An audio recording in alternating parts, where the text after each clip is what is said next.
Get ready to hear the truth about America on a show that's not immune to the facts with your host, Dan Bongino. Reclaiming my time. I'm reclaiming my time. This is my time. It's my time. Reclaiming my time from YouTube and from the tech tyrants out there. Kind of blended two stories there together. Obviously, we're going to talk about the reclaiming my time debacle for the Democrats up on Capitol Hill yesterday. The dreaded air quotes hearing for Bill Barr, where they asked Bill Barr a question and magically reclaimed their time every time he tried to answer it. And we're going to be reclaiming our time from the tech tyrants that I'm going to show you the evidence that they are not only squashing our show, squashing Breitbart and elsewhere. I'm going to leave you a note of optimism, too, because their business model is absolute garbage. Today's show brought to you by our friends at ExpressVPN. Protect your online activity from those prying eyes. Get a VPN today. Protect yourself. Go to expressvpn.com/Bongino. Don't wait. Welcome to the Dan Bongino Show. Producer Joe, how are you today after that disastrous hearing on Capitol Hill yesterday? Who were they hearing? I don't know. A wonderful question. I have no idea. Poor Joe sat there this morning and had to cut all these. I have the lowlights. Again, there were no highlights. And I've titled that segment, The Village of Idiots. We're going to go through the lowlights. The Democrats just humiliating. Listen to me, if you came out of that hearing yesterday thinking that Bill Barr is anything other than a national hero and the Democrats have anything more than a double-digit IQ, seek professional mental health support immediately. Believe me, it was a disaster. No sane person watched that and thought, gosh, these Democrats are really good. All right, got a lot to get to today, including some Spygate connections that are going to blow your mind and some other video of Lori Lightfoot in Chicago saying something not supported by the facts at all about gun control. All right, today's show brought to you by our friends at What am I jersey popping for? I'm not jersey popping. This is Cuts Clothing. The T-shirt, it's a menswear staple. It's candidly all I wear. I'm at a point in my life, grew up pretty, poor, then middle class. Now we do okay. And you know what? I still wear T-shirts because I love them. But the T-shirt's been plagued by horrible conditions, shrinkage, bacon necks, color fade, parachute fit, wrinkles, stretching, just to name a few. Cuts Clothing has changed the game. Their T-shirt has enough quality and style to wear in the office, on a date, or anywhere in between, even when I'm doing my podcast like this beauty right here. So now you don't have to choose between a classic look and a modern feel. Feel that? You feel how soft that is? You feel that? Nice? Yeah. Cuts Clothing? You feel? So I can feel it. Can you feel it? Are you feeling it? Are you getting it? Feel how soft that is. Fit, fabric, function. Paul's like, I felt it. The only shirt worth wearing. It's athletic, tailored looking. Fit is perfect for work, a date, everything in between. Pre-shrunk, wrinkle-free, retains its shape over time. They have a custom engineered Pica Pro Fabric that can be described as buttery soft. Shop by cut. Choose your collar, V-neck, Henley. This is my personal style. Choose your cut, elongated split hem or classic curve hem. A great mix of long sleeve, short sleeve, collars, cuts. So you'll be ready for any situation. The only shirt worth wearing when you wear a Cuts T-shirt, it's impossible to choose a regular T-shirt again. That's why Cuts is the only shirt worth wearing. I love them. Loved by your favorite athletes, entrepreneurs, and even podcast hosts. Seems like everyone's wearing Cuts these days. Get 15% off your first order by going to cutsclothing.com/Bongino. That's Cuts, C-U-T-S clothing.com/Bongino for 15% off. The only shirt worth wearing, cutsclothing.com/Bongino. Go today. All right, Joe, let's go. All right. There's the bell. So let's get right to yesterday. There was actually something that came out of that disaster up on Capitol Hill yesterday, falsely called a hearing. The good news is this. Attorney General Bill Barr was up on the Hill and dropped this little bombshell up there that seemed to slip in amongst the reclaiming my time debacleage. Check this out, Wall Street Journal. Bill Barr announced yesterday, remember all those unmaskings in the Obama administration where they were basically wiretapping people? That's what unmaskings are. You're listening in on a conversation. The name's supposed to be hidden, masked, and you unmask it. So you're effectively listening in on people's conversations, wiretapping them. So Bill Barr has another prosecutor out there, which we learned about yesterday. A U.S. attorney is looking at Obama-era unmasking, Wall Street Journal. Oh, really? This little, I'm loving Bill Barr more by the minute yesterday. This guy came out of the hearing yesterday looking like He-Man. Everyone else came out of there looking like Skeletor or who would think the Ram Head He-Man guy. I used to love He-Man when I was a kid. Remember the Man-at-Arms, Tila, and all them? So from this article, we found this out yesterday. Another gem. So Barr's assigned John Bash, a U.S. attorney, to review the Obama-era unmaskings. This is key. Why does this matter, folks? So we know the Obama team used these unmasking rules to legally spy on people, right? But where were the crimes committed? Back to this piece. Here's where the crimes may have been committed. Too quick on the switch every time. It's just the unmaskings themselves may have been legal, but the classified information in the transcripts was leaked to the press. Oh, I've been telling you about this for years in order to damage the Trump administration. Mr. Barr said U.S. Attorney Bash is looking at the high number of unmaskings at the time, including some that do not readily appear in the line of normal business. This was a huge bombshell yesterday at the hearing. Again, that managed to fly under the radar screen because of all the silly Democrat theatrics. Reclaiming my time. Morons. They looked so stupid yesterday. It was really humiliating. Do you ever wonder how in a country of 330 million people, 200 members of Congress, who were the 200 dumbest people on the planet, on the Democrat side, all managed to get elected to the same position at the same time? Does that ever bother you? 330 million people. If you had to take the intellectual dregs, the dumbest of those 330 million people, if you found them all, they all managed to get elected to Congress. We're being led by dunces, by double-digit IQ morons. This is an important revelation. The unmaskings were a big deal. The Obama administration, I'm going to move on because I got a ton to fit in today, but the Obama unmaskings were essentially wiretapping their political opponents. They used legal loopholes to do it via these unmasking laws. But the real crime is that some of that information that was unmasked wound up in the media, which is a federal crime. Again, I am out of the prediction games with the DOJ. I've been let down a million times before. Who's going to be indicted? Who's going to be arrested? I can't control that. I can't. I don't have federal law enforcement powers anymore. All I can tell you is if we're looking at it and we find something and there are indictments, that would be really good news. Let's start off with this gem from our friend at Graby and Tom S. Elliott. Check him out on social media. He's terrific. This is a quick montage of the Democrats at a hearing, allegedly a hearing, where they're supposedly asking Bill Barr questions. And they did this stunt yesterday, which I hope the Republicans now replicate every time. You're like, no, you can't do that. It's immoral. No, it's not. They said the Robert's Rules of Order are out the window. Here's a montage of the Democrats shutting Bill Barr down as he tries to answer every question with the reclaiming the time stunt. Check this out. Isn't that correct? No. What is correct is that what is correct that on February 10th, Monday, I gave instructions as to what reclaiming my time. Yeah, I'm answering your question. Well, you got to let him answer. Reclaiming my time. On February 10th, sir. On February 10th, I directed. Reclaiming my time, sir. Reclaiming my time, and I know you don't want to answer. You are wrong, Mr. Attorney General. He's found the investigation had been initiated properly. He said he found reclaiming my time without political bias. He said he and found in no April, evidence. Reclaiming my time. Reclaiming my time. Reclaiming my time without any remedy at all. I'm reclaiming my time.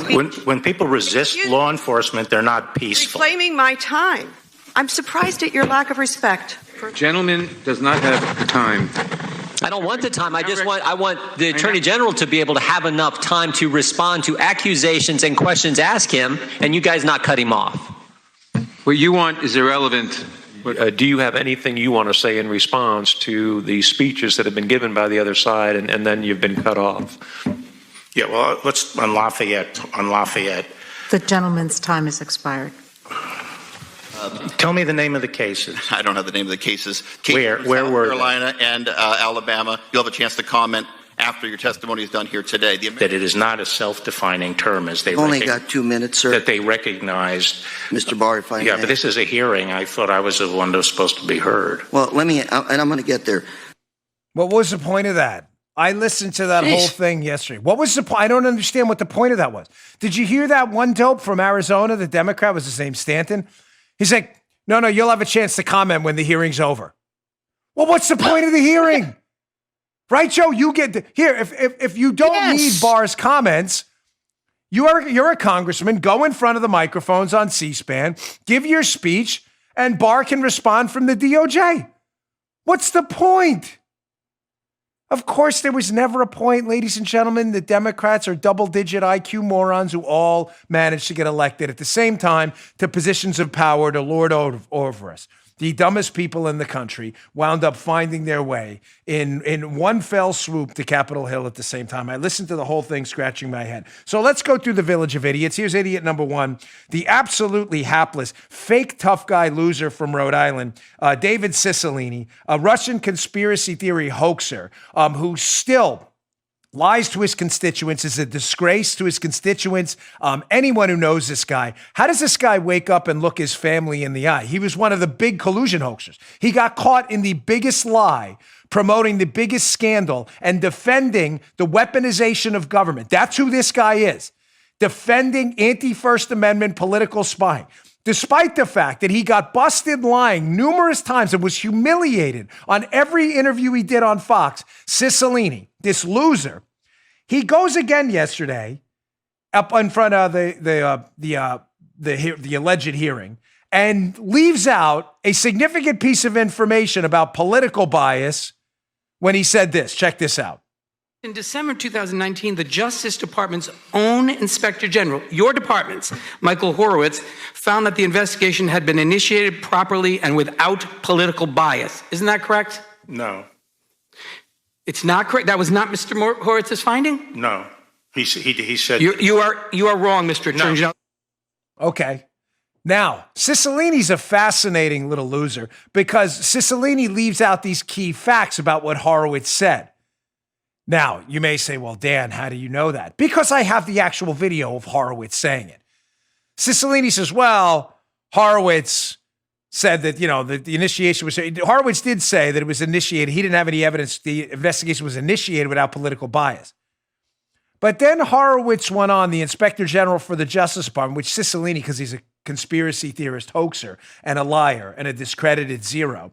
And keep in mind, Barr can't say this, but I can.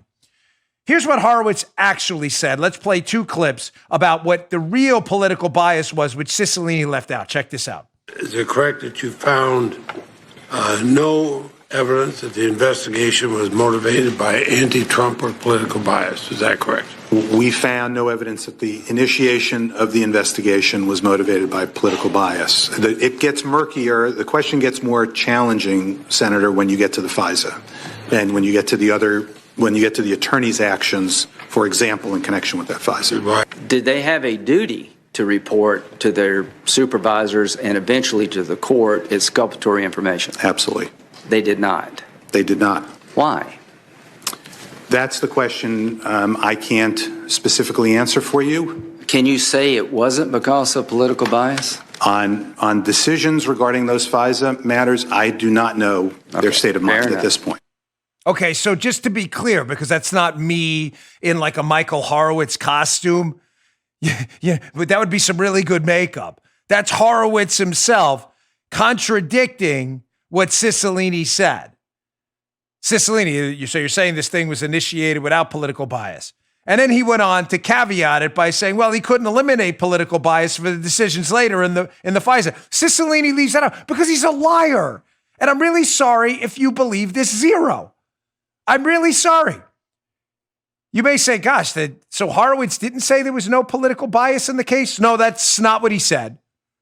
Matter of fact, Horowitz went on later to talk to Senator Ron Johnson in a hearing, and he indicated there may have been even more political bias that Cicilline conveniently left out because he's a liar and a loser. That's what he does. Here's Horowitz in Horowitz's own words. But you definitely, in both of these investigations, you found political bias. We found, through the text messages, evidence of people's political bias, correct. Also, political motivation. For example, Bruce Ord talked about how Christopher Steele was desperate to make sure that President Trump didn't become president. Well, as to Mr. Steele, that was, of course, a very important part of this discussion, is when they understood his motivations and his potential bias. And we have the November statement from Mr. Orr that he had been told by Mr. Steele that he was desperate to prevent. So again, so you're not denying.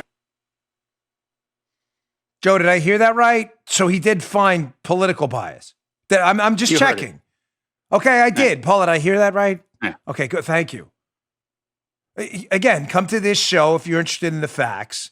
If you want to hear lies, listen to the loser from Rhode Island, David Cicilline, who's been caught promoting political spying, the weaponization of government and law enforcement. He's been caught lying on the record multiple times. He has no credibility. Why would you listen to a known liar? A known liar who supports police state spying, who's a rude and obnoxious little punk. To an actual public servant, Bill Barr. Why would you listen to this loser? Again, an intellectual lightweight, a dunce, and luckily a guy who doesn't have 1/1000th of the platform I do to call him out on his known lies. I just played for you what Horowitz actually said, which contradicts Cicilline's characterization of it. He leaves off all the rest of it. Horowitz said the initiation of the case couldn't find political bias. Okay, there's a whole other point to that. He found a whole boatload of political bias elsewhere, and regarding the other decisions, he couldn't eliminate political bias as a reason. Okay, in the Village of Idiots, Cicilline, of course, wasn't the only one. Again, you have 200 plus members of Congress up there, some of the dumbest people in the country, all managed to find their way to Congress at the same time. Kind of puzzling how that happened. Here's a Joe Neguse. Forgive me if I'm saying your name wrong. Joe, have no idea. Never met you before. A congressman from Colorado who gets totally wrecked by Bill Barr and basically tries to threaten Bill Barr, and Barr just like drops the hammer on. This is great. Check this out. Why isn't it true? June, I'll get to that, Mr. Barr. I mean, does it have Mr. to Barr, do with I will quibbling get to over- that. Reclaiming my time. You answered the question. Okay. I have another question for you. On June 19th of 2020. Actually, I need to answer that question. Mr. Attorney General, you did answer the question. No, you said under penalty of perjury. I'm going to answer the damn question. Barr's like, oh, Bill's like, I've kind of had enough of that one. So Joe Neguse asks him a question, threatens him with perjury, and doesn't let Barr actually answer the question. Barr says, I'm going to answer the damn question. Again, how Neguse thinks this looks good for him, I'm unsure.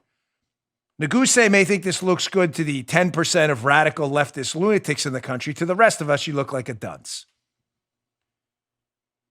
In the interest of time, because there were so many lowlights from yesterday's Village of Idiots, here's hapless congressman from Maryland District 8, who I know well, was one of the biggest losers in Maryland politics before he managed to win an election amongst other losers in a primary for a congressional seat vacated by Chris Van Hollen when he became the hapless senator for Maryland. So Captain Hare, Jamie Raskin, you have Captain America, Joe knows Raskin well. This is like, Captain with the Thor, the Iron Man of Hair, Jamie Raskin, who I humiliated in a hearing when he tried to challenge me on what a chokehold was. Jamie Raskin with all his police experience. So here's Jamie Raskin yesterday asking Bill Barr about the Lafayette Park in front of the White House when Lafayette Park was cleared. And then later on, President Trump went out there and took the photo. Remember that there's a church behind where President Trump took that photo that the rioters tried to burn to the ground. So Raskin had a question about that, and Barr, again, just drops the hammer. This is beautiful. Check this out. Are you aware that the rector of the church, that the Episcopal Archbishop of Washington and the presiding bishop of the Episcopal Church nationally, along with the Catholic bishop of the Archdiocese of Washington, all denounced this police assault on the civil rights and civil liberties of the people? Did they do that before or after the fire was put out? Well, all that...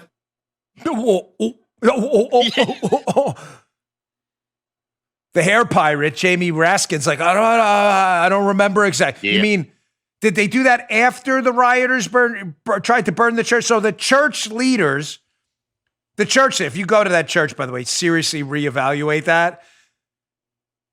The law enforcement entity saved the church, St. John's, from being burned to the ground. And local religious leaders in the area speak out against the Trump campaign about basically saving the church from being burned to the ground. And Barr wants to know, did they speak out before or after we put the fire out? I'm just asking that question. Another member of the Village of Idiots. She's losing her temper, Joe. Representative Jayapal, she's losing her temper. Be careful, everyone. She's losing her temper. And you know what happens when the 200 dunces up on Capitol Hill lose their temper. They start to spy on political opponents, weaponize the CIA. You know, those people. You know, the Antifa supporting people. Be very careful when they lose their temper. This is Representative Jayapal, it's a short one, who, again, doesn't want Bill Barr to actually answer a question. So she lets her, I'm losing my temper with you. Check this out. But as I explained, the effort there was... Mr. Barr, I just asked for a yes or no, so let me just tell you, I'm starting to lose my temper. Your Highness? She's losing her temper. Be very careful, folks. That was basically yesterday's hearing in a nutshell. I saved you 9 hours, 10 hours. There's one takeaway. Barr, thankfully, will be looking into the unmaskings and the felony leaks of information from the Obama administration. Hopefully, fingers crossed, there will be indictments. The rest of it was a village of imbeciles lying to you, losing their tempers, reclaiming their time, and threatening Barr with perjury for answers they're not willing to let him give. There you go. Great hearing, wasn't it? Terrific. Saved you all that time. That's the benefit of the Dan Bongino Show. 2-pager today, of course, a lot of stuff to get to. I want to talk about this tech tyranny because it's out of control now. Before I get to that, our second sponsor today is Parler. Again, as you know, I'm a part owner of Parler. Parler is the new hot social media alternative where everybody's going right now because you can speak freely. Yes, that's right. Speak freely, without being kicked off the platform, without being subjected to throttling, without being subjected to censorship. Parler. It's Parler. It's the news and free speech app. We won't silence your opinion. We won't violate your privacy. Unlike these other websites. We don't data mine you over there. You simply download the app, go to the App Store, Parler, Parler, create an account, post, share, and speak freely. Follow me there. I am at DBongino. At DBONGINO. Go to the App Store go to parler.com, Parler.com, and find this in the App Store today. Big tech companies are silencing conservatives. It's unacceptable. Google, Facebook, YouTube, Twitter. They don't believe in your constitutional right to free speech. We do with Parler. Ladies and gentlemen, as I've said repeatedly, you've got to fight back. The talk is great, but the do matters. Please go to Parler, support us at Parler, Parler. We're supporting you. We're supporting free speech. We need you over there. Make it your new social media home. You don't have to delete your other stuff. Nobody's asking you to do that. We're just asking that you give yourself a social media home where you don't have to worry about being kicked off a platform for being a conservative, a libertarian, or candidly a liberal either. Like I said, I'm one of the owners of Parler. There's more Bongino parody accounts at Parler. Dan Bongino's hairline, Dan Bongino's big ugly head, all that stuff. We don't kick them off. Great, knock yourself out. So do a parody account of me all you want. Like I said, I'm at DBongino over there. We will not kick you off, unlike these other tech tyrants. Parler, Parler, or go to the App Store and download the Parler app. Sign up and get an account today. Don't wait, because people are scooping up. We've had millions of new people sign on. So people are scooping up those handles. Go today, parler.com, or at the App Store, download Parler. Speaking of that, perfect timing for another tech tyranny block. Ladies and gentlemen, what's going on with the tech tyrants is the free speech issue of our time. Now, to be clear again, because liberals always want to conflate and confuse the issue, I am entirely aware that this is not a government First Amendment issue. These are private companies. Can we just put that out of the way? So the liberals who aren't that smart, the double-digit IQ ones like the 200 members plus of Congress who managed to all get elected at the same time despite their double-digit IQs, I get it. It is not a First Amendment issue. It's not a government entity. They are private companies. Having said that, these private companies are afforded protections by the government. And if they're going to use those government-provided protections to sanction free speech and to censor people, then we're going to ask questions. Fair enough? Everybody understand the distinction? Fair questions, right? The tech tyranny is real. I'm going to show you some screenshots from YouTube, what YouTube does to my show. What did I tell you, Joe? What did I say? We talked yesterday about the tech tyranny and the censorship. I promised you our show was going to get throttled, right? I'm going to show you the numbers to prove it, in case you think I'm just making this up. First, let me get to this Washington Examiner article, because I don't want to make the whole segment about me. It's about other people, too, that are suffering. Washington Examiner. Breitbart. Their editor was on the Tucker Carlson show last night, their editor-in-chief. They're accusing Google of systematically blacklisting conservative websites. Are you trying to cover my face there? You don't like what? Paula, you see what she did? If you're watching us on YouTube, I don't know. Paula got tired of looking at me or something. She put the Washington Examiner piece right over my face. So this Breitbart editor-in-chief was on Tucker and is accusing Google of blacklisting them.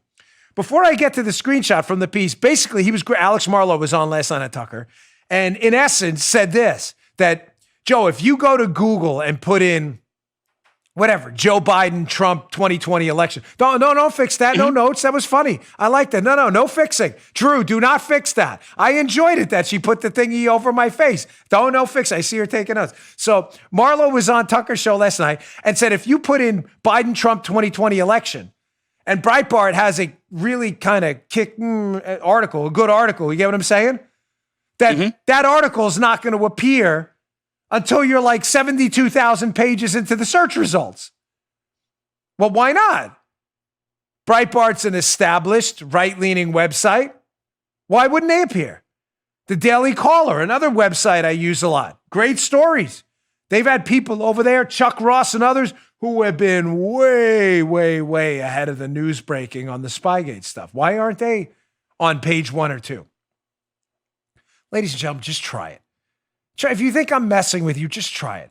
Just go to Google, this left-wing tech tyrant site that does everything it can to squash you. Just go there and put in 2020 election. Scroll down until you finally, on page 462, get to Fox News. Try it. See where Breitbart is. Maybe it's page 6, 7. I mean, obviously, I'm being a bit hyperbolic, which I shouldn't. But it's happening. From the piece, here's how this works. Google has this visibility index. It works similarly to the Nielsen rankings for the past 4 years, and the data shows the systemic bias not only against Breitbart, but other right-of-center outlets. Marlow said that if an average person searches for phrases associated with the presumptive 2020 Democratic presidential nominee, the chances of you getting a Breitbart article are virtually zero. Folks, I've seen this before with my own website at Bongino.com. If you don't put in Biden Breitbart or Biden Bongino.com, you're not going to get any of our articles, despite the fact that we broke the Spygate story 4 years ago. You won't get any of that. You have to put in our name specifically. You'll get Bloomberg, CNN, the Washington Post, the New York Slimes, conspiracy theory sites. The ones that were caught like Cicilline lying about this case. You'll get them first. Folks, this is really happening. There's a war going on right now for the ability to speak freely on platforms supported by the U.S. government. And let me tell you something. To Google, Twitter, Facebook, and others, you're toying with the wrong folks. People talk. People talk to other people. People know what's going on. And if you think there isn't a battle plan going forward, you are sorely mistaken. You say, okay, so now we've established that Google is pretty much throttling and censoring Breitbart and the Daily Caller and others. Well, what's going on with Twitter? Well, I've been warning you about Twitter forever. Again, it's why I'm involved with Parler. Here's a Twitter rep at the Israeli Knesset. She's asked this is amazing video. How this has not gone mega viral. I know you've seen it. Joe, of course, gets to cheat. He sees the video before the show.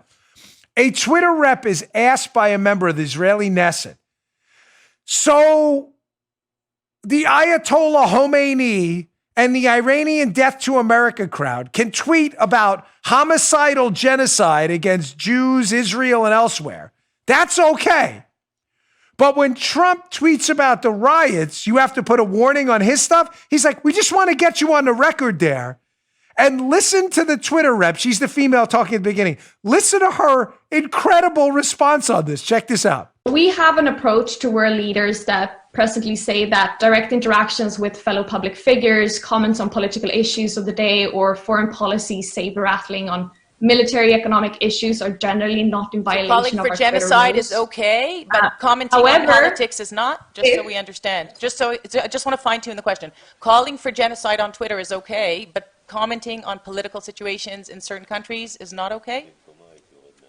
So if a world leader violates our rules, but it is a clear interest in keeping that up on the service, we may place it behind a notice that provides some more context about the violation and allows people to click through if they wish to see that type of content. And that is what happened for the Trump tweet. That tweet was violating our policies regarding the glorification of violence based on the historical context of the last line of that tweet and the risk that it could possibly inspire harm and similar actions. And as it was in the interest of the public to keep that on the platform, we decided to keep it up, place it behind a notice, put the label on it, as you might say, to limit the interaction with it. But because it is of importance to have it remain so that the citizens can see what their political figures are commenting and hold them accountable for what they're saying online. So that's important. I think that what's come up again and again through different examples is actually a sense of double standards. And I would implore Twitter and other online platforms to ensure, I think that that's your responsibility and that you have to be held to account for that there is no double standard. So I'm just checking here. Like, did that actually happen? How is that not on the nightly news tonight? A Twitter rep goes on the record and says, listen, if you tweet like Trump did about the riots, when the looting starts, the shooting starts. No, that's definitely going to get a warning label and no one can share that. But when you're the Iranian death to America mullahs tweeting for a mass genocide, don't worry. That's A-okay. Just don't put, we're calling for genocide when the looting starts, the shooting starts, and then you'll be okay. This is real. This is real. They go, Joe, at one point, this is the member of the Knesset, the female voice you heard. Yeah. She goes, I just want to be clear on this. You can call for genocide, but if you comment on a riot in an area and looting, you're going to get a warning label, but not in a call for genocide? Mass extermination? I'm just So just to be clear, so by Twitter's own rules, he wouldn't do it. But if Trump were to comment on and recommend the genocide, he's okay. But commenting on the riot, he's not okay? Citing the Iranian example. No, the Iranians are allowed to do it. Is this real? Are we living on planet Earth? You understand now why I'm so frustrated? Not with liberals. Liberals hate free speech. They love riots. That's their thing. Not all of them, but a good swath. They do. They will support any violence against courthouses. There's a large swath of liberal America, believe me, that loves chaos, violence, speech suppression, public humiliation for you, and that's their thing. I'm frustrated at the so-called conservatives because at Parlers, we've tried to build it. We have had more problems with conservatives. They complain. They're like, oh gosh, at one point they wanted a phone number at Parler. We only do that we don't store your phone number anywhere. We use it just to verify you're not a bot. We don't store it. But you'll love Twitter that actually sells your data and threatens to ban you if you're a conservative. I'm not kidding. We have had more issues with conservatives than anyone. They love Twitter. The fight is here. Oh, good luck with that. Good luck with that. Don't banish me. Banish me last. I'm sorry, but it's almost like tragically comical. Twitter stinks. Let's get an alternative. Okay, we'll give you an alternative. We don't want it. We love Twitter. The fight is here. You asked me for a phone number. We asked you for just to verify who you are. Twitter sells your data. We don't sell anything. We don't even store your data at all. Sorry, I shouldn't laugh. You've all been great. Seriously, you've been very generous. It's just, there's a small subset, I'm not kidding, very small subset of people that has no idea how bad Twitter really is. They really think the fight is there. They're playing cards, as I said yesterday, against someone with a marked deck, and you think it's a fight. It's not a fight. It is a censorship extermination of your ideology happening in live time.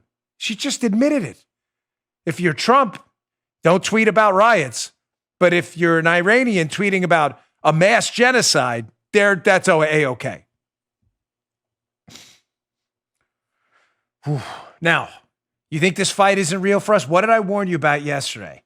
Yesterday, I told you, we talked about tech tyranny, and I said during the show that YouTube is going to throttle this show. Guaranteed. We're working on other plans. I'll get to that in a second. Here, you need evidence? Here we go. Here's a screenshot from our YouTube. You can watch this on YouTube, by the way, to show you what they do. Look at the views on our show. So yesterday's show was done, episode 1307. We talked about Twitter going on the attack and the tech tyrants like YouTube. Look at the views, folks. Yesterday's show overnight, 87,000 views. Wow, that's fascinating. The show before that, 118,000. The show before that, 172,000. The show before that, 187,000. Weird. Wow. Weird how we lost more than half of our audience from just 4 days ago. Crazy how that happens. Meanwhile, as Joe can attest to, our audio show that goes out on terrestrial radio and on audio platforms, not on YouTube, the show was up yesterday. A lot. Yeah. Yeah. Weird how that happens. How when you talk about YouTube and their censorship, YouTube squashes you. Dan, it's a free company. It's a free company supported by the United States government. We're not allowed to talk about it?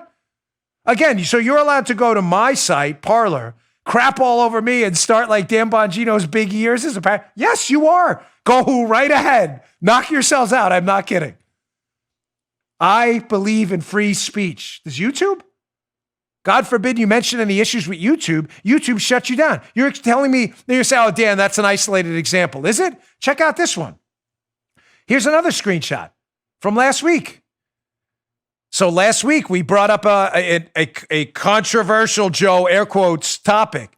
We brought up a topic of masks and going back to school. That's not accepted. Look at the views. 145,000, 166,000, 131,000, 174,000. You bring up going back to school in Corona. The episode was titled, The Kids Go Back to School. 99,000. Again, a third of our audience, if not more, wiped out. Because we brought up unacceptable discourse on their channel. Like maybe kids should go back to school. By the way, this show will be throttled too. The irony is that's why I tell you to subscribe. Yes. Yeah, it will. Subscribe because you won't hear about this show on YouTube if you're not. You may say, Dan, why are you asking? I'll get to that in a second. I know it seems counterintuitive. Now, we did another show. What was it, last week or the week before, where I simply pointed out a news article on John Solomon's site about a correlation between an uptick in cases and mask usage, saying, well, if masks work so well, why are cases going up? It's a news article. We discussed simply the data. The clip was removed from YouTube. Paula was kind enough. This was the email we got. YouTube does not allow content that spreads medical misinformation. We weren't spreading anything. We're just reading a news report about a correlation that contradicts the WHO. You mean the WHO that I wrote a whole chapter about in my next book? The WHO that told us there's no human-to-human transmission. You mean the primary means of transmission for the coronavirus? You mean that one? Just to be clear. We're not allowed to contradict that. That was the WHO's medical advice. Thank God people contradicted that. YouTube took the clip down where we discussed a simple correlation. YouTube. Because again, Joe, God forbid you speak about anything outside their far left radical perimeter fence. You bring up anything, they'll ban you. You may say then, how do we win this fight? And why do you keep asking us to subscribe? Because folks, we are in the process right now. We want to do it right of a transition to other platforms that don't suppress free speech. Again, I'm not asking YouTube to allow criminal content on there. I mean, there's folks, listen, I'm at Parler. The free speech conundrum is one. It's legitimate. You know, free speech doesn't just mean you can't just go on a platform and threaten someone's life. You can't. That's a crime. But free speech, ideological back and forth, and even controversial ideas should be allowed. I'm not asking YouTube to allow the Iranians to come in and talk about the mass extermination of people. I'm not saying that. saying, no, when you can't bring up obvious scientific correlational data, facts, and you're wiped off the platform, that's real trouble. So I ask you to subscribe because we're working on alternatives now. And if you don't subscribe to our channel, you won't see it because we're throttled often whenever we bring up anything outside of their acceptable discourse. And if you don't subscribe, you'll never hear where we're going and what we're doing. But we do have alternatives. And ladies and gentlemen, we're going to win this fight in the future. Not just us, but others. You have outlets right now. I tweeted this out yesterday, paying big money for platforms. Again, Joe Rogan got, I think, $100 million deal to be exclusive to Spotify. Just like Roger Ailes years ago at Fox, when they started Fox News. I listened to him give a speech before he, obviously way before he passed. And Ailes, that was kind of stupid. Of course he gave the speech before he passed, but I was at the Secret Service Academy at the time. And he gave a speech and he was kind of mocking how people asked him all the time, what's the secret to success at Fox News? And he said this line, he said, I found that there was an underserved market in America for content called 50% of America that was looking for actual unbiased news. I mean, it was a joke. He was saying how the business model's right in front of us. Ladies and gentlemen, the business model for the future to fight the tech tyrants like Roger Ailes fought CNN, ABC, NBC, and CBS, the business model's right in front of us. There is going to be, just like with Parler now. Again, I hate to keep bringing it up because obviously I have an interest in it. But the fight, there are people here with assets who were interested in producing a platform to appeal to the 30 or 40% of people out there who just are tired of being censored on these platforms. The business model's not hard. That's why we're succeeding at Parler. You are also going to find video platforms and elsewhere willing to pay conservative shows like this with a substantial audience, hundreds of thousands of people. You just saw it yourself. They're going to be willing to pay and say, hey, why are you giving content for free to YouTube for free, for nothing? They're making money off you that we would pay you for to come over and be exclusive to us. We're already working on it. That's happening. And YouTube is going to be left holding just like CNN was, where eventually they're going to be like, my gosh, how stupid were we? Joe, think about this. These people like Bongino and other ones were giving us free content, charging us nothing for their content. We were making money off it for decades. And then what did we do? We turned around and attacked them by throttling the content they gave us for free. And you're wondering why they left? Stay tuned. We're working on it now. All right, let me get to my third sponsor. This has been a really busy show because I want to get to this these deep state connections. I discussed this last night on Hannity's show, and I got a lot of feedback, so I wanted to kind of formalize it and go through it a little slower. You only have about 2 minutes to talk on that show. I got a little more time here. At paintyourlife.com, you can have an original painting by a world-class artist done by hand from a photo. We recently celebrated Amelia's first communion. We wanted the picture memorialized. We want to hand it down to our kids with a Paint Your Life painting. It was a big moment in our lives, and we wanted to do something special. There's no better way to do it than with Paint Your Life. At Paint Your Life, you get a professional, hand-painted portrait created from a photo at a truly affordable price. Choose from a team of world-class artists and work with them until every detail is perfect. They have a user-friendly platform that lets you order a custom-made, hand-painted portrait in less than 5 minutes.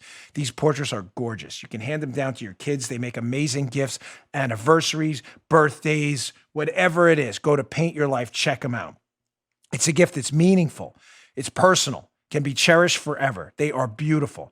The selection's incredible. It takes just a few minutes to do it. Paula, again, picked a picture for my daughter's communion. I'll show you it on the show when we get it back. I can't wait.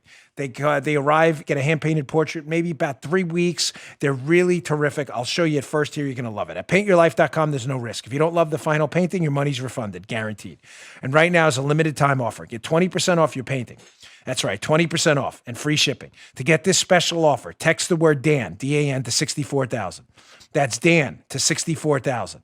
Text the word Dan to 64,000. Go to Paint Your Life. You're going to love this. It's an awesome gift. Celebrate the moments that matter most. Check it out today. Text Dan to 64,000. All right, getting back to the show. So last night I was on Hannity's show, and the segment was about the deep state And you hear this word a lot. Of course, liberals lose their minds. Whenever you're over a target, learn this lesson with liberals, right? Whenever you're over the target with liberals, they freak out. Whenever they tell you what you can't say, flip them the double-barreled middle finger and double down and say it more. There's and just quick example before I get to this guy, John Cass. I'll get to this story tomorrow in more detail, but he wrote an article for the Chicago Tribune about George Soros's ties to the chaos in this country by financing the campaigns of anti-law and order DAs. And this guy was attacked. Doesn't that warn you about the Soros thing? This is religious discrimination. Soros is Jewish. Cass didn't even bring up Soros's religion. It doesn't. So now they're really worried about George Soros. The left is terrified about the deep state too. I don't care what you call it, the silly state, the dopey state, the deep state, doesn't matter to me. Telling me it's not real is ridiculous. Just some quick connections. I did this last night. So the deep state, what is it? It is an interconnected group of people who've worked with each other and know each other, who have power and influence, and who keep appearing in the biggest scandals of modern times. Spygate, the scandalous Mueller probe into an collusion hoax that didn't happen. The impeachment hoax about a phone call that happened but didn't happen the way they said it did. It's the same people. So I went through this last night. Mary McCord, who worked at the Department of Justice during the Obama administration and the Trump administration. She supervised this attorney, David Laufman, this attorney who shows up at the FBI's briefing where they're interviewing Christopher Steele's source. This is the same Mary McCord supervising the lawyer she sends to interview Steele's source, who then leaves the Department of Justice and goes to work with who? Adam Schiff. So McCord, who's clearly involved in the Spygate case, leaves and then goes to advise Adam Schiff on how to impeach the president? Yes, same person. Who then, by the way, writes an op-ed, for the Washington Post, critical of Trump. Adam Schiff, then goes and hires two people from the National Security Council. Remember where the whistleblower complaint emanated from? Abigail Grace and Sean Misko, who were friends with the fake whistleblower. Now Schiff's got the Ukraine people. He's got Mary McCord, the Spygate people. It's all the same people. Those are just a few. I got more. Bob Mueller's former chief of staff was a guy by the name of John Carlin. Who was John Carlin? He supervised Mary McCord, who went to work for Adam Schiff, and supervised the lawyer who sat in on the interview with Steele's source. That was Bob Mueller's chief of staff. Bob Mueller's chief of staff was Mary McCord's boss in the National Security Division. After he left Bob Mueller's team, he went to go work for the National Security Division. Bob Mueller also hired Andrew Weissman as his bulldog, who worked with Kathy Rumler, Obama's fixer. There's a whole chapter in the book, my next book on her. And Lisa Monaco, Obama's counterterrorism advisor. Weissman worked with those two on the Enron case. Rumler, Monaco, Weissman. Mueller hired them, while his former chief of staff was supervising the lawyer who supervised the lawyer in on the Steele interview. Laufman, who was supervised by McCord, who went later to work for Schiff. Laufman also worked the Clinton case. Yeah, the Clinton email case. He had his fingers in that one too. You know, the Clintons, who had a guy who worked for them by the name of Strobe Talbot. Strobe Talbot, who went later to run the Brookings Institute. The Brookings Institute, where Steele's source was affiliated. Steele's source, who was interviewed by Laufman, who ran the Clinton case. Laufman, who obviously knows the Clintons, who know Talbot, who was at the Brookings Institute while the source who Laufman interviewed worked there. You may be like, this can't be true. It's all true. Who else worked at Brookings? Fiona Hill? Yeah, Fiona Hill. Remember the lady who testified against Trump in the impeachment hearing? Yeah, that one. Who worked for Talbot, who worked for the Clintons, the Clinton case, which was supervised by Laufman, who worked for McCord, and Laufman, who interviewed the source who worked at Brookings with Talbot and them. You mean Talbot, Strobe Talbot, who worked for Clinton and also was the president of Brookings? affiliated with this source who Laufman interviewed? Talbot also is the brother-in-law of Cody Shear, a former journalist who works with the Clintons and was spreading the dossier around D.C. and was allegedly working with Victoria Nuland, who had worked with Talbot before too at the State Department. Thigh bone connected to the knee bone. Yeah. Yeah. Remember that? Yeah. Yeah. It doesn't end there. Yeah. It doesn't end there. It doesn't. What about more deep state connections? What about the whistleblower, the fake whistleblower, who met with a woman sent over from Ukraine on a trip funded by a major Clinton donor, Pinchuk, and the Ukrainian who meets with the fake whistleblower also meets with McCain's primary guy, David Kramer, who later passes the dossier to the FBI.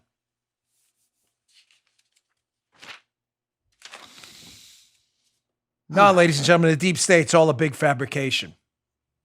Again, I don't care what you call it. The silly state, the dopey state, it doesn't matter to me.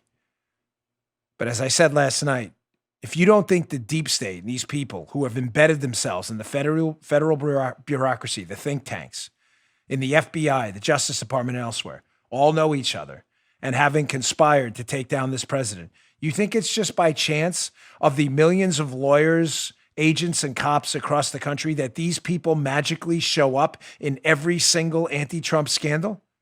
You need to take a vacation if you think any of that is true. All right, moving on. This is a doozy. So the hapless silver medal winning worst mayor in the country, Lori Lightfoot, who's just terrible, mayor of Chicago, was on CNN this weekend.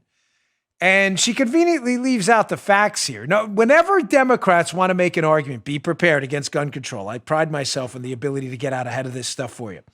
Whenever they want to make an argument, for gun control, what they say is, because you can't if you're Lightfoot, because they have some of the strictest gun laws in the country. So if gun laws work, why is gun crime out of control where you are? That doesn't make any sense. In other words, gun control works. You implemented gun control. You have a gun problem. So their argument is always, well, it's not us. The guns are coming from out of state and other places with lax gun laws. That's always their argument every time. None of that's true, but listen to Lori Lightfoot hilariously try to make this stupid argument here. Check this out. Starting with common sense gun control. The fact of the matter is our gun problem is related to the fact that we have too many illegal guns on our street, 60% of which come from states outside of Illinois. We are being inundated with guns from states that have virtually no gun control, no background checks, no ban on assault weapons. That is hurting cities like Chicago. That is the thing that if the president really wanted to help, that and the other things I identified in my letter he could do today, tomorrow, but he's not really interested in helping in that way. Again, just like Cicilline, these are discredited liars. There is no state that has a no background check law. I mean, folks, do we need to fact check this? I mean, seriously, I have an intelligent audience. Democrats don't. You realize when Lightfoot says this, people believe her? That there's a state in the United States that has a no background check law? Can you tell me what state that is? Where there's a law that says no background checks here? Can you tell me? You can't because you're a liar. That's just what you do. But did you see what she does? She massages the data to make you believe that the guns that are coming into Chicago being used illegally is largely an out-of-state problem from states that have no background check laws, which is fake. So ironically, I went to this Twitter feed, The Trace, which is not, it's for gun control. In other words, they're for gun control. So here's this Twitter feed, and I want you to look at the actual data. Here's the data, the top 15 sources for firearms recovered in Illinois. What's the number one state? So let me get this straight. The number one state for Illinois is Illinois. Wow, by quite a long shot. 5,000 guns recovered in Illinois. So just to be clear, Lori Lightfoot, who's saying the Chicago, which for liberals listening is in Illinois. I know you have an issue with that kind of stuff, geography and things. So Chicago, which is in Illinois, Lightfoot's saying, no, we have strict gun control and it works. The guns are coming from out of state. And all these recoveries of illegally used guns at crime scenes, The overwhelming majority of these are from out of state. Meanwhile, the leading state for recoveries from Illinois is Illinois guns. Again, I'm sorry you have to come here for the facts all the time. I wish you could. I really do. I wish you'd get them from other mainstream outlets, and you could come here and we could do lighter stuff and some entertainment stuff once in a while. But I don't have any time. 90% of my time is setting the public record straight on the actual facts, not the garbage and the nonsense. All right, I want to get to this. This was a video from yesterday, but it's important. Donald Trump yesterday making a big move. I'm a big supporter of school choice. Ladies and gentlemen, if you can explain to me with a straight face why a parent whose kid is suffering in an educational institution, a school that is failing them, and why you should chain the doors behind them and not let them out, and not let them pay with their own tax dollars for an alternative that will educate their kids in the future. If you can explain to me with a straight face why you do that, I'm open to hearing it. I don't think you can. Here's video of Donald Trump saying, enough. You don't want to open your schools? I said this a couple weeks ago. Fine, don't open them. Give us our money back. We'll find another way to do it. And Donald Trump is moving exactly in that direction. Check this out. If schools do not reopen, the funding should go to parents to send their child to public, private, charter, religious, or homeschool of their choice. The key word being choice. If the school is closed, the money should follow the student, so the parents and families are in control of their own decisions. So would like the money to go to the parents of the student. This way they can make the decision that's best for them. Folks, listen, I as I've said before, and I'll say again, I have the utmost respect, and I mean it, for teachers that do a really good job. You know, you don't remember a lot of things in your life, but everybody remembers their teachers. You spend 8 hours a day with them. I can speak in clear, semi-coherent English. Been a little banged up today, you can probably tell. But semi-coherent English because of the work of great teachers. Do a great job. Having said that, some don't. And if you don't want to go back to work and educate kids, kids have to find a way to get educated. I'm very sorry. I appreciate all the emails I've received from really patriotic, God-loving American teachers who've told me, you want to go back to work? I understand we're scared. I understand you're scared. A lot of people are scared. My mother-in-law is scared. But the kids have to get, the solution cannot possibly be, we're just going to stop educating our kids. That's obviously not, we don't do that for any other disease. Any other disease. I mean, seriously, we didn't stop school when the HIV epidemic was spreading in the 80s. We don't stop school for influenza outbreaks. We don't stop schools when there's a measles outbreak. We don't. We may temporarily close them, but we just don't stop educating kids. Can we all agree? I mean, I'm just trying to get to some common consensus. Can we all agree kids need an education? You can't function in the world literally without it. So we will have to find something else. I'm asking you with the greatest of respect to the teachers who have an open mind. If you don't, this segment's not for you. Tune out now.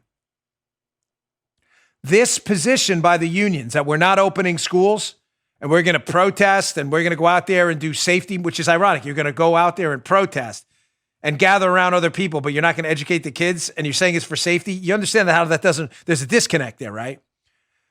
I'm just asking you to think this thing through tactically. You're messing with kids. You can mess with people's cars. You can mess with their social media accounts. They'll get mad. They'll do stuff. You mess with their kids, you start to really open up a Pandora's box. They're not going to let you do this. They're going to find a parochial school, a Catholic school, a homeschooling option, or they're going to start mini schools in their neighborhoods like I'm seeing sprouting up right now. There will be no job left for you to come back to. They are not going to take it.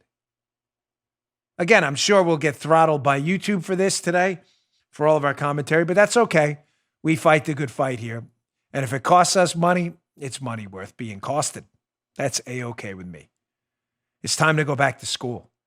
And if President Trump even reallocates the 10% of federal funding that goes to schools through Title I, starts to reallocate it to parents or institute or mini schools or things like that, the chokehold on the education system by education unions is going to be over. you are making an enormous tactical mistake. We don't have to be enemies here. I don't want to be your enemy.